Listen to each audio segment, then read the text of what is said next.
Thank you, Madam President, Excellencies, Member States, UN agencies, international organizations, civil society. I'm deeply honored today to be representing my community, along with my 3 other Rohingya colleagues here. In August 2017, on a Sunday evening at 4 p.m., 1 week before the Eid festival, when I was only 14 years old, my family and I were forced to flee my home in Rakhine State, Myanmar. We managed to cross the nearest border of Myanmar into Bangladesh. We collapsed on the ground in a field packed with thousands of other injured and terrified people. Within weeks, nearly 1 million people became refugees in the world's largest refugee camp in Cox's Bazar, Bangladesh. I lived there for 6 years, until December of 2022. The violence committed against us in 2017 was the culmination of a decades-long process of genocide, a process that continues to this day.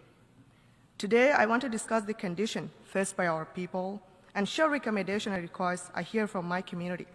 However, I also want us to recognize that there is a long road ahead. We know our goal to return to our homeland safely with rights. But how do we get there? We must carefully consider each step along that long road to fulfill our goal. We cannot shy away from asking hard questions about immediate, medium, and long-term needs. And we should be humble enough to recognize that we have not yet found the answers. But we Rohingya ourselves are best placed to find sustainable solutions for our future, with support from the international community. I first want to thank Bangladesh for initiating this conference. Every refugee is deeply grateful to the government of Bangladesh and its people for providing us with refuge. Thankfully, Rohingya voices were finally included in formal conversations about our own fate for the first time at a stakeholders dialogue in Cox's Bazar last month. The interim government has also shown openness to allowing greater self-resilience as we continue to shelter in the camps. But we have also suffered deeply in the dangerous and overcrowded camps because of restrictions on livelihood opportunities. We're largely dependent on food rations provided by the UN. A lost generations of Rohingya, people just like myself, have had zero formal education in the last 8 years. Our bamboo and tarpaulin shelters are in disrepair. Health services are barely enough to address the primary needs, though security has improved this year. Safety remains a major concern after forcibly recruiting hundreds of young people to support the military's fight against the Arkan army last year. The armed groups remain powerful in the camps, committing abductions, extortion, and satisfying Rohingya civil society. These conditions and conditions in Rakhine State have forced thousands of women and children to risk their lives by fleeing to neighboring countries like India, Indonesia, Malaysia, and Thailand. In the hopes of better life, many died en route, while others faced arrests or pushbacks. Those lucky enough to arrive at their destination are not welcomed or recognized as refugees. And this was the situation even before massive decreases in humanitarian assistance.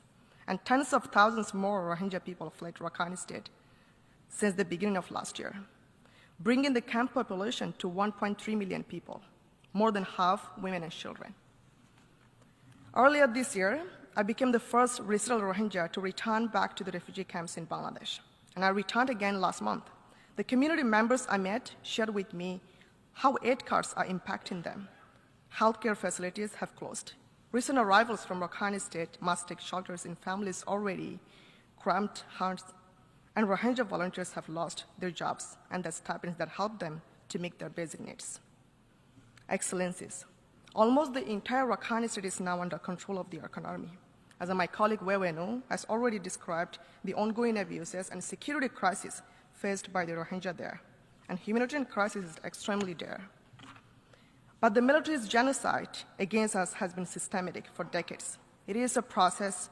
Rohingya have been refugees to Bangladesh numerous times, even before 2017, and we keep going back and forth to Myanmar. And it has been never sustainable. A sustainable solution must be found within Rakhine State and within Myanmar. Excellencies, all of the refugees I spoke with on my recent trips to Bangladesh had a lot of questions about their lives. What might their future look like? When they can go back home? And it broke my heart to say goodbye without a clear answer. We know the ultimate solution to the Rohingya crisis. We need voluntarily safe and dignified repatriation to our homes in Myanmar. But how do we get there? I do not have all the answers, but I do want to pose some additional questions. How do we prepare for repatriation when people in Rakhine State are starving, suffering from the impacts of conflict, and are still trying to flee? How do we prepare for political solutions in Rakhine State if we do not have a counterpart willing to engage in conversations about our future?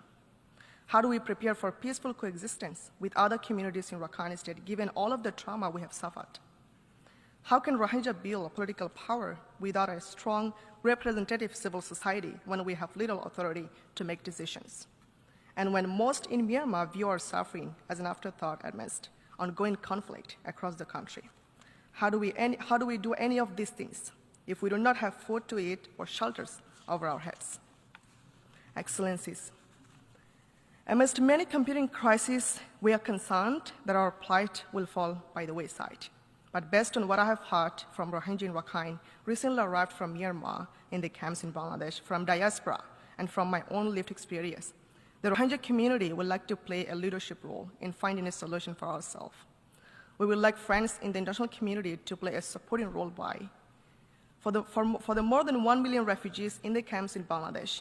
Donors and the host governments must ensure the basic rights and needs for refugees and host population in Bangladesh and elsewhere in the region are met, including by providing formal quality education for the Rohingya that follows the Burmese curriculum, ensuring access to livelihood opportunities, ensuring justice and accountability mechanism, and in arbitrary detention of refugees, refraining from refoulement of Rohingya back to Myanmar. For the Rohingya in Rakhine State, Myanmar, donors and the international community must provide cross-border aid into Rakhine State, ensuring humanitarian actors can operate freely and address the crisis facing Rohingya and other ethnic minorities, and pressing authorities to allow internally displaced people to return to their homes safely and without any restrictions. For all Rohingya who seek to return in safety and dignity to our homeland, countries of influence must support the Rohingya to achieve our goal of a voluntarily safe and dignified repatriation to our homes, Myanmar, and to facilitate the broad-based participation of Rohingya in political dialogue regarding our future in Myanmar. On behalf of the Rohingya community, I thank and appreciate all donor countries, all stakeholders, member states, UN agencies, host government for your generosity, for your continued support, solidarity, and attention. I call on the international community to use this conference as a first step towards the goal of a safe, sustainable returns and to continue directly engaging with us in finding a solution for us. I really hope you all implement these recommendations and take actions immediately until everyone is safe in Myanmar. Thank you.